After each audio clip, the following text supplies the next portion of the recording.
halkan oo ay ku yaaleen goobo ganacsi saacado ka hor isla markaasna dadkeedu ay ahaayeen maalqabeeno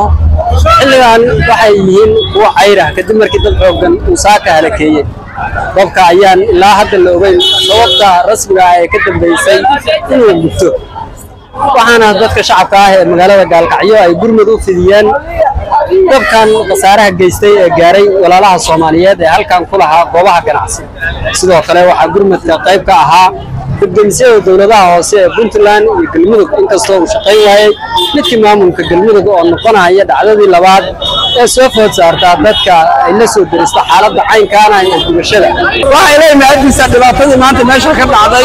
inay dhalinyarada magaalada iyo dawladda hoose ee Puntland inay iska kaashadeen oo dabkaasi damiyeen waxaana ugu soo banacmaan dhibaatadaas inaan maaragtay badbaadino si u fogaan ilaahay waa nagu guuleeyay waxaana xagan maad uga celinaynaa walaalaheena Puntland ee dawladda Galmudug Puntland oo degmadeeda ay naga saaciday taariikh dadamiska asoo gaarigaasi wax weyn nagala qabtay xagga dabka waxa kale oo xagan ambaareynayna waa ambaareen dusha uga tuurayna degmadeena magaalada Galmudug inay dawladdeena soo gudaweysay gaarigii dadamiska inuu shaqadii la rabay gudo waayay meesha markuu yimidna la qowaay si loo shido waxaana sabab u ah aan ku aanaanayna aqoon darrada maamulka haysa asagoonan uga faa'iideen bulshada soo u bari lahaa seminar nagu qaban lahaa si dadkan uga faa'iideystaan ugu damiyaan qalabkii waa yeelaa laakiin kamaana faa'iideysan waxaana uga faa'iideeyay walaalaheen Puntland waan dadkiina waa daminay waxaana boqolkiiba boqol ammaan iyo dhalinyarada degmada Gaalkacyo ee naftooda u hortay sida dadka u badbaadinayaan si meesha uga fogaan maanta magaalada koonfurta Gaalkacyo waliba wadooyinka sida halbowlaha fiyaalaha waxa ka kacay xarumaha ganacsiga qayb kamid ah dab waxaan maanta la waayay dabdamiskii soo Gaalkacyo waa soo istaagay waan aragnay cid mataqaanay aqoon u leh oo mataqaanay arintaas emergency-ga ka gaartay waa la waayay dabkii sidaas ku kacay xarumihii sidaas dadku ku ballaartay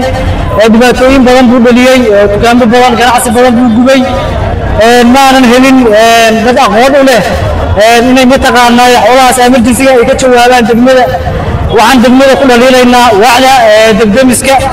iyo dhammaan mas'uuliyiinta ugu sarreeya maayirku in maanta mas'uuliyadaas ay saareen gudoomiyaha gobolka Mudug Cabdinaasir Cabdulqaadir Cabdulla Mareexaan ayaa ganacsatada uga tacsiyadeeyay dhibaatada ka soo gaartay dabkan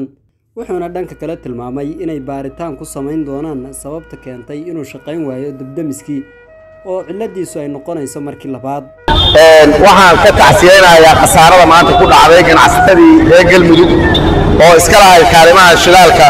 isbeer baatiska carwada halkaas maal tiro badan ayaa maxaa ku iraahdaa ku baabacay khasaaro xoog lahaa ka dhacday ilaahay fadligiisa shacab aad iyo aad u qaybo badan maxaa ku iraahdaa qof walba kaalintii u lahaa oo ka qaatay iyo biliis ayaa maxaa ku iraahdaa gacanta ku dhigay hawshan waxay caytay khasaaro dad hadda ma aanan maqal baaris maana gelaynaa laakiin khasaaro maal oo aad u laxaad badan ayaa meeshaas ku baabacay waxaan codsanaynaa haddii ilaahay ma dadkaas in walaalaha waxooda badbaadeen ay caawiyaan dawladnimada aan ku caawinno haddii ilaahay idmo dadkaas waxaa gaaray waa maxaan ku idhaahdaa maanta cayr waaye dadkii hantidaa iska lahaa waxaa la rabaa haddii ilaahay idmo ilaahay ma kala jecla kuwa geesaha ka caawiya ayaga iyo kuwa wax u badbaadeene in dadkaas gacan la siiyo sidii Soomaalidu isku caawin jiray shacabka reer Gaalkacyana aad iyo aad baan ugu mahadinayaa ran ayay ahayd sidaan oo kale xilli ay ka kacday dab kaalin shidaal oo ku taala magaalada Gaalkacyo xilliga uu shaqeyn waayay dadamiska dawladda hoose ee degmada Gaalkacyo ee Galmudug dadka shacabka ah ee ku guuleystay inay damiyaan dabkan ayaa sheegay in dawladda hoose ay dayacday kaalinteedii ku aadanayd daminta dababka iyo tacaalidda aafooyinka noocan oo kale goobahan ganacsi iyo sidoo kale xaafadihii ku dhawaa ayaa saaka waxa gaaray khasaare ballaaran inkastoo ilaa iyo hadda la xaqiijin inay khasaareen nafeed ka dhasheen balse waxaa jira khasaare maaliyadeed oo soo gaaray ganacsatadii iyo sidoo kale goobihii ganacsi ee halkan ku yaalay inkastoo waxyeelladu ay gaartay guryo ay deganaayeen xaafadaha ku barbar yaalay goobaha ganacsiga ee gubtay maamulka dawladda hoose ee degmada Gaalkacyo ee Galmudug ilaa iyo hadda kama aysan hadlin cilada xilligii labaad soo wajahday